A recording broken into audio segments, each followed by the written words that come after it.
Hello, welcome and welcome back everyone. Hope you're all doing good. So I'm very surprised, honestly, that I did manage to read a fair amount in May, because I'll tell you something, leading up to the end of May, I had only read about 2, maybe a push 3 books. However, thankfully, I was able to start getting my reading mojo back because I think just because of the holiday, when I got back, I was really trying to get back into my regular rhythm. Took me a little bit to kind of get there, but good news, I did get there, so we're all good. And at the end of the month, I managed to read 11 books. Insert a Scottish joke there. 11. 11. 11. 11. You're just saying it the same way. I'm going to keep saying it until I understand Scottish, alright? Scotland! Freedom! You're welcome. And every single book I really enjoyed. I feel like there was only one that I felt not really anything negative against it. I think it was mostly because it took me a while to read, but that was definitely a me thing because I started it before the bestie holiday and it just took me a while.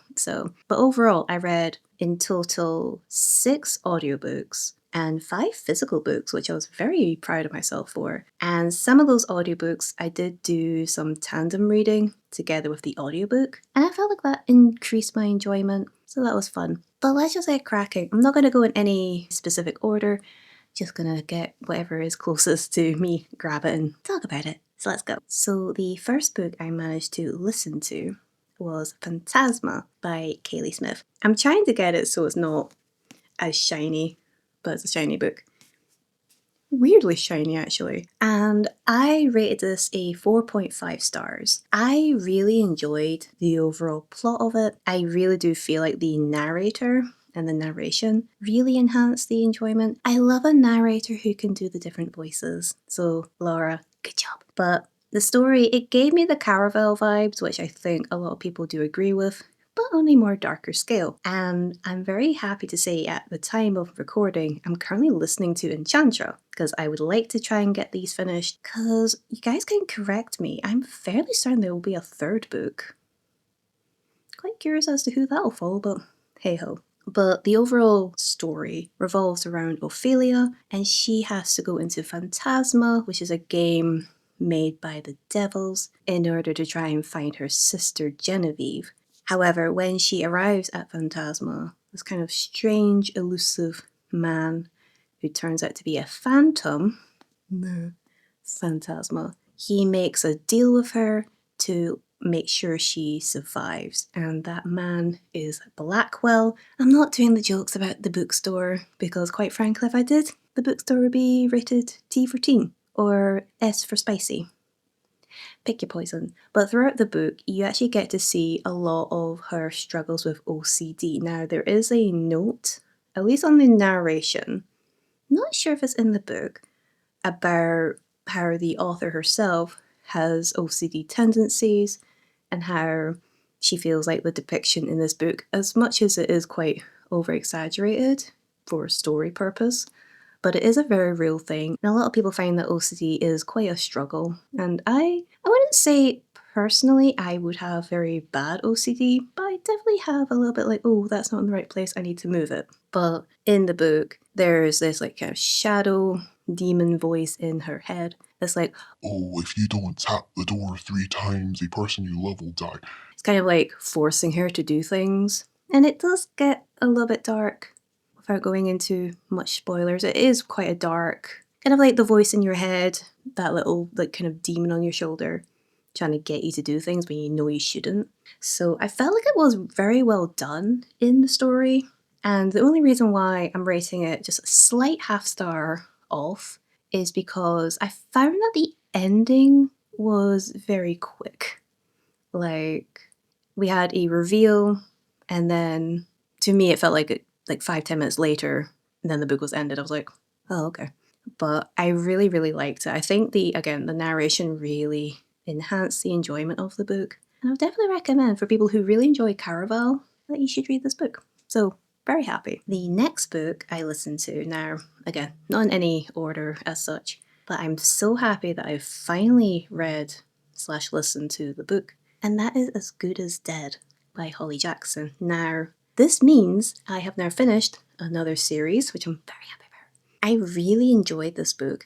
I did only rate it a 4-star, and I think, I actually feel like, me thinking about it now, I actually feel like a lot of the books I listened to this month, they did somehow all feel a little rushed towards the end. This one as well. And I definitely have an issue with the very ending of the book. Again, no spoilers at all. I think if you've read it, I think you'll know what my issue is. Of course, the book follows along with Pip Fitz and Milby, who has her podcast, A Good Girl's Guide to Murder, but she does discover in this book that she might have to be protecting herself because she could be the next one that goes. So it was quite, I wouldn't say daunting, like it felt quite like, oh god. Because again, it is a young adult crime novel. I guess it's not even murder mystery, it's like, it is a crime novel. But I kind of felt a little icked because it was young adult with certain elements. Because I feel like if this was more older, like even like new adult, would have felt a little bit better. It was fine. Like obviously in the other two books you have some depictions of issues, I guess. But I did really like the book. And again, listening to the audiobook was very, very good. Enhanced everything once more. And I would definitely recommend this series for those that are looking for a really good young adult crime novel. And obviously you have the series currently going for this on TV, which maybe at some point I'll get to watch. We'll see. But yeah, very happy I've finally finished another series. Now the next book, I did this as a tandem read between audiobook and the physical, and that was Kiki's Delivery Service. So this was in fact one of my May TBR books. Happy I managed to do it, because dear lord. And it was a 5-star, of course. It was very, very whimsical, magical. It is one of my favourite Studio Ghibli movies. And the author, of course, before I forget, we're not having drinks today, is Aiko Kadono. And obviously if you don't know what this book is about, it's all about coming of age, learning to get yourself into the world. And you follow along with Kiki, who upon her 13th birthday as a young witch, as tradition with all young witches, they have to go off into the world, find a place where there's no witch living there, in order to make their contribution to the community. So either getting some work to help out the people, or some other method. And Kiki was always told not to go to like a big bustling town or city because it might not really be warming to witches. However, she finds a lovely little seaside town and she decides to go there. And together with her cat Gigi, she goes to this town, but they're not really sure what to make of Kiki because they've never had a witch in their town and they kind of don't really know how to react or act around her. And they kind of give her the cold shoulder. So you can imagine how Kiki feels. But thankfully she's able to go to a bakery, they take her in, and she discovers that one of the things that she can do is do deliveries. So the book just follows along with her learning how to do various things, kind of overcoming struggles and making her little mark on the town. It's just a very, very fun time. And it does make me want to watch the movie again, because between the movie and the book, there's little changes, but nothing drastic. But I am very happy I have now finished the book, because Kiki's is such a cute book, and it makes me excited to read more books within the Studio Ghibli, I guess, universe. Which brings me to my next book, which is Howl's Moving Castle. So this was one of the books at the very end of May where I was like, I could read this quite quickly, plow through it, and I did. And this was one of the books I did a tandem read between the audio and the physical. I got very confused. I was like, oh, why is Pip narrating the book? It's the same narrator that reads this book. And I found that quite amusing. I'm pretty sure I listened to this one right after I had finished As Good as Dead. So you can imagine my confusion to be like, huh, I guess she found everything that she needed and she's now going to a castle. And the author, of course, is Diana Wynne Jones. And just like Kiki's, this is one of my top Studio Ghibli movies. There were a lot of changes though. And again, not really drastic, just little subtle changes, but quite noticeable. Because I haven't watched the movie in a while, like within the last few years. And I did notice that quite a lot of changes. So, of course, the overall story of this is you're following along with our main female protagonist, Sophie Hatter, who becomes a hatter after her father sadly passes away. And unfortunately, she gets in bad with the Witch of the East. And unfortunately, she gets in bad with the Witch of the Waste and she gets turned into a wee old lady. Sophie isn't really feeling any way about it because she feels like that's how she feels anyway, like a little old lady. But she decides to head off to try and just go somewhere else. And she stumbles upon Howl's Moving Castle. And it kind of goes from there. So she starts doing things within the castle and kind of irking Howl a little bit, but that's the way he is. But a lot of the changes I noticed is that in the movie, Sophie only has one sister, whereas in this book, she has two. Howl in the movie, you don't really hear anything about the family of Howl. In this book, you do. And apparently his family is in Wales. Who would have known? I did find that the biggest difference was with our little apprentice, Michael, who is the apprentice to Howl. And in the book, he's a teenager. However, in the movie, not only is he a child, so a lot younger, but he's also called Markle. I could be wrong with that. I'm pretty sure he's called Markle, like Mark with an L at the end. Someone can correct me if I'm wrong. But I found that that was the biggest change. But nothing crazy. But I was like, huh. Plus, I think there's a lot more family bonding in this book. Whereas in the movie, you did get it a little bit, but it's more like a found family aspect. Also, they were really scared of the scarecrow in this one. Whereas in the movie, I like the scarecrow in the movie. The one in here is kind of scary. But this was, for me, a 5-star as well. With Kiki, with this one, I think all these books will be a 5-star. I just love the whimsy and the magic and the fantasy and the cozy vibes that it does give. So, very, very fun.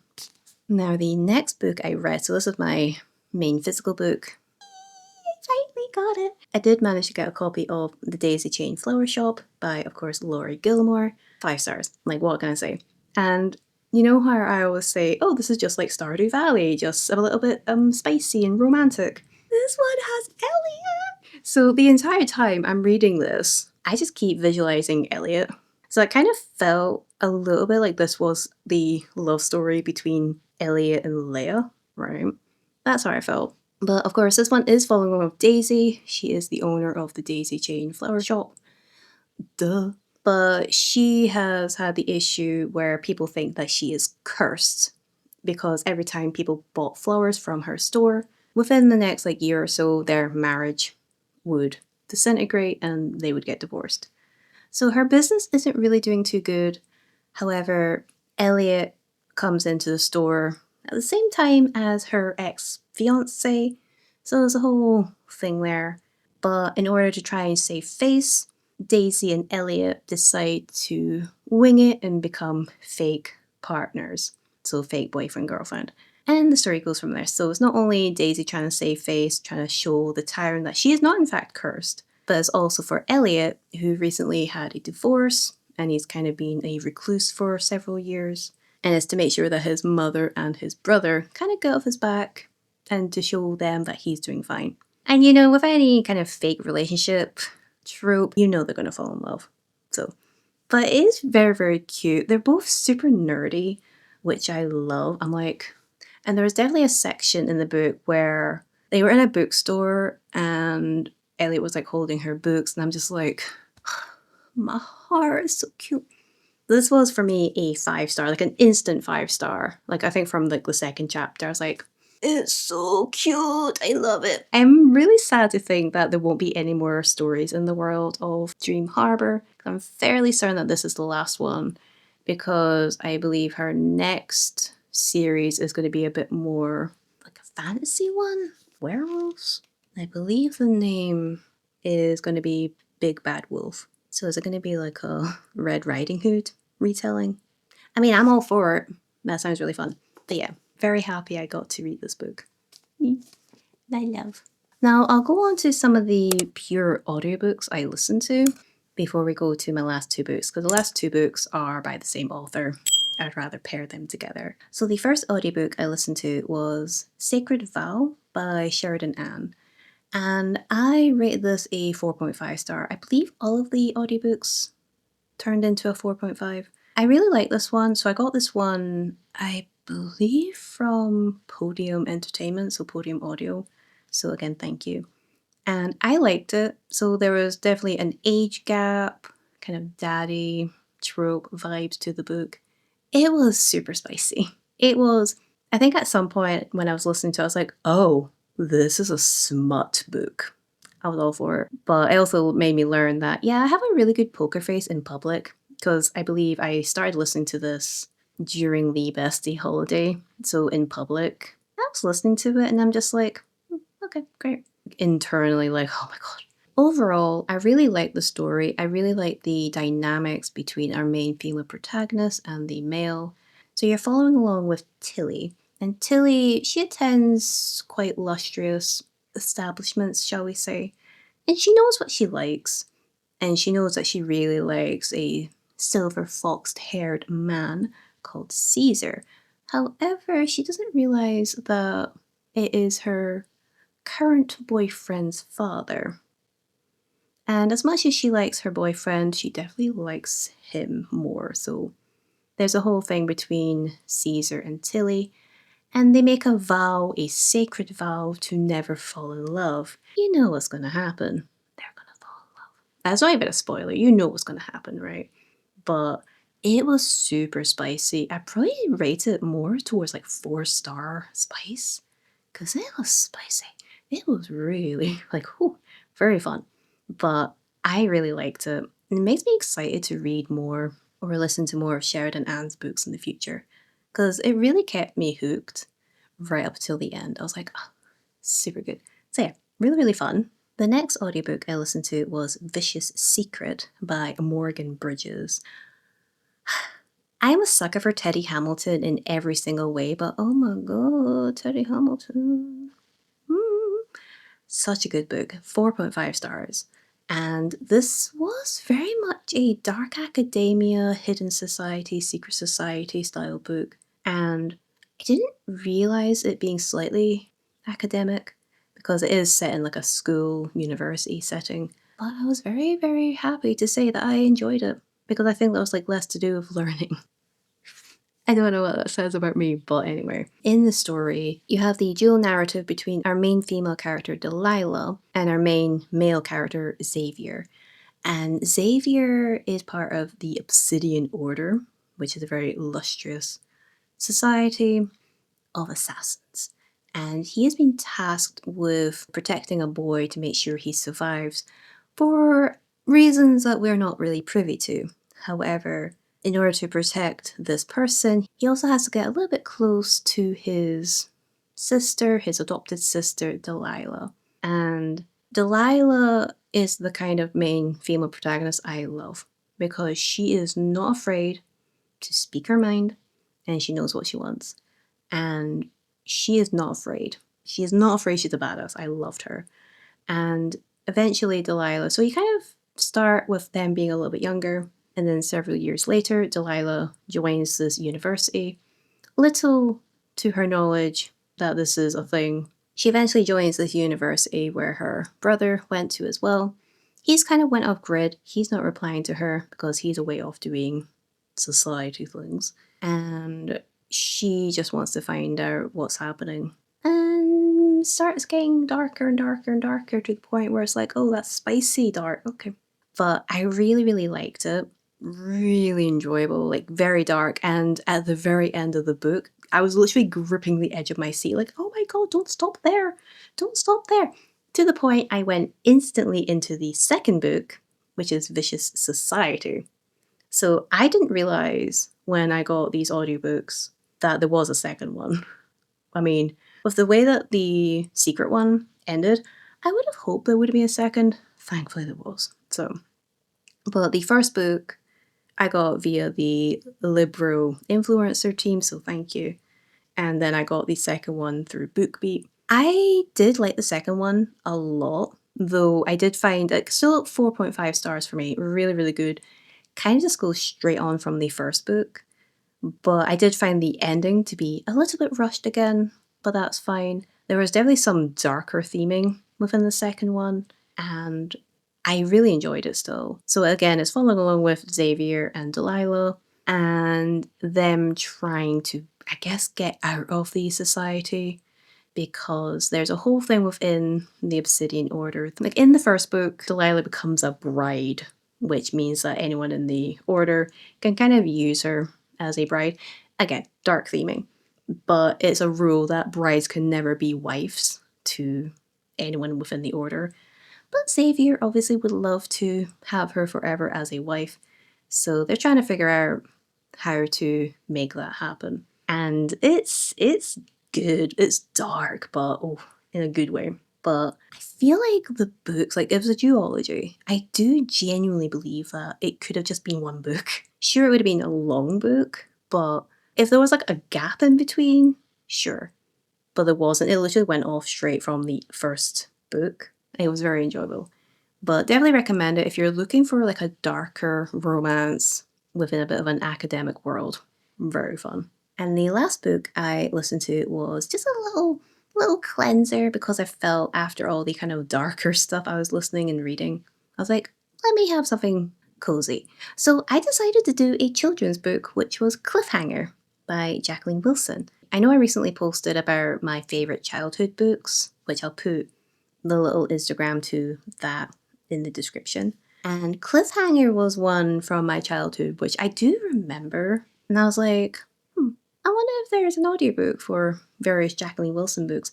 And there were. And I saw that one. And I'm like, let me have a listen. It's definitely a very childish book. It's all about our main character going off to an adventure camp, and he doesn't really want to be there. But by the end, he's having a whale of a time. He's having so much fun. He doesn't want to go back home when he becomes friends with everyone.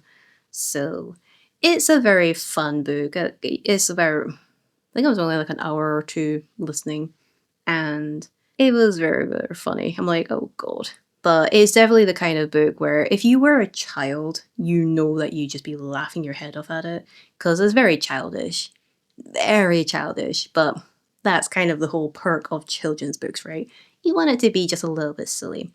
Like, if any like adults, like serious adults, were to read it or listen, they'd be like, why is this happening? Like, what is that? It's fun. You're allowed to have some fun in your life, dang it. So, definitely a fun one, and it gave me a lot of nostalgia because I really like Jacqueline Wilson books. So maybe I'll do some more in the future. Who knows? Now, on to the last two books I read. So, these were both physical. I'm going to start with the one I finished the month with, and that is Dear Debbie by Freda McFadden. I would be very, very tempted to say this may have been my favourite one of the month, which is saying something because I read this in one day. It's just shy of, it's just over 300 pages. I read this in one day. Oops. And it just kept me hooked. It was very, very good. So the book follows along with Debbie. She's a very well-known advisor, I guess. She writes a column in a newspaper called Dear Debbie, and people write in and she gives them advice. However, some of the advice can be a little bit on the nose, a little bit morbid, let's say, and eventually she gets told that she can no longer do this job and she gets fired. But she's not really a fan of this, and you get to start seeing glimpses of the secrets that she holds realistically ever since she was a young teenager, and it's quite, what's the word I'd use, quite dark. For a Freda book, I actually felt like it was like one of the darker ones, because dear lord, it gave me the ick in a good way though, which is very weird to say, but if you've read the book you know what I mean. But not only are you getting to see the glimpses into Debbie's, I guess, alternative life, right? You also get the perspective from her husband, Cooper, who is kind of confused as to the reasons why Debbie is kind of forgetting things or doing things a little bit off. For example, there's a moment where she ties his tie. It's a little bit off center. It kind of looks like a child did it. And she forgets his lunch. She's never usually forgetting lunch. And it kind of goes from there. Like, he's noticing changes with Debbie and he's not really sure why, but he's also worried that she might find out the secrets that he's also holding.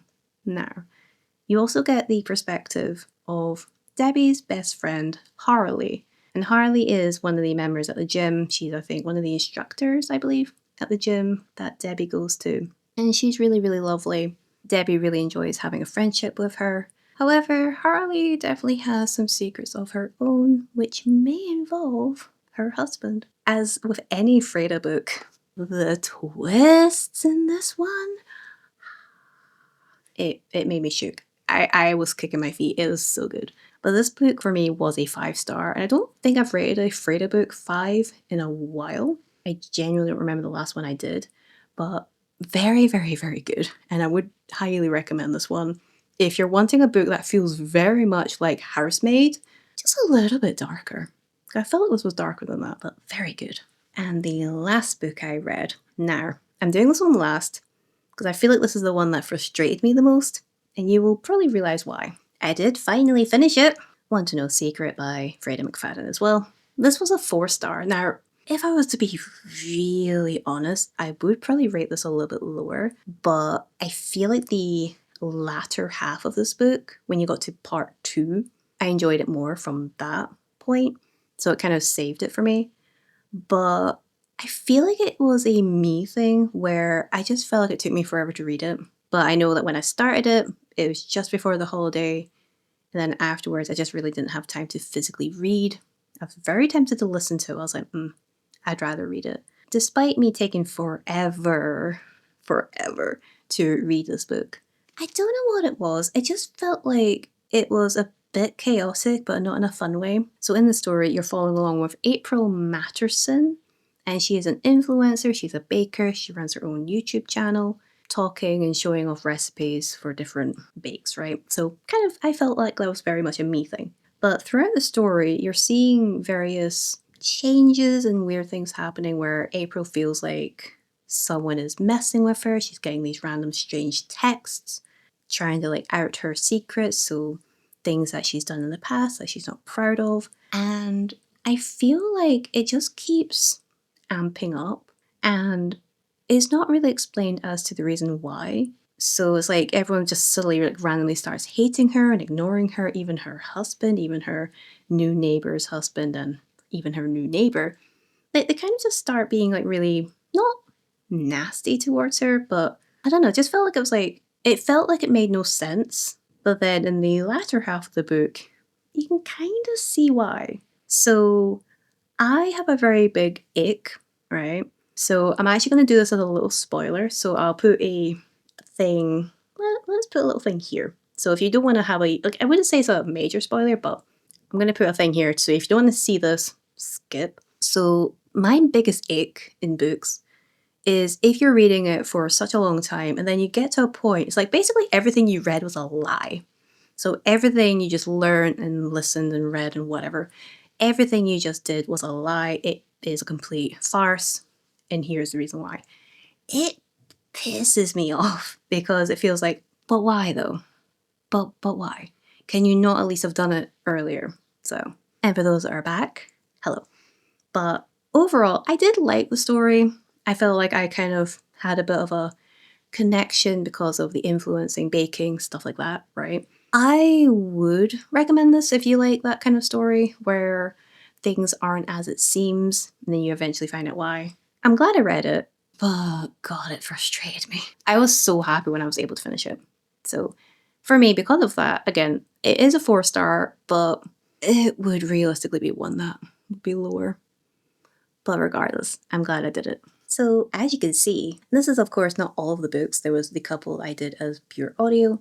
I would say that's a very good selection. I would say that out of all these, my favourites would have been Dear Debbie and The Daisy Chain Flower Shop, because they're just really, really fun. One was like really, really gripping. The other was just very, very cute.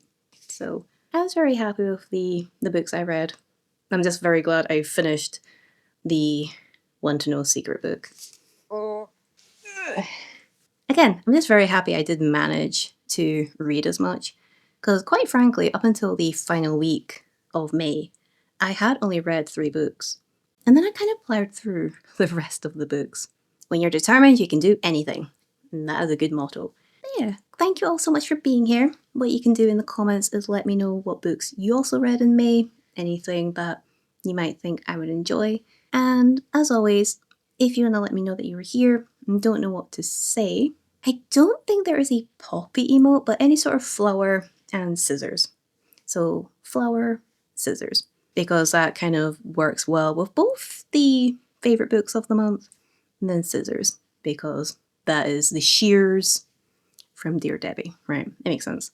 But yeah, hope you all have a wonderful rest of your day, and I'll catch up with you when I can. Right,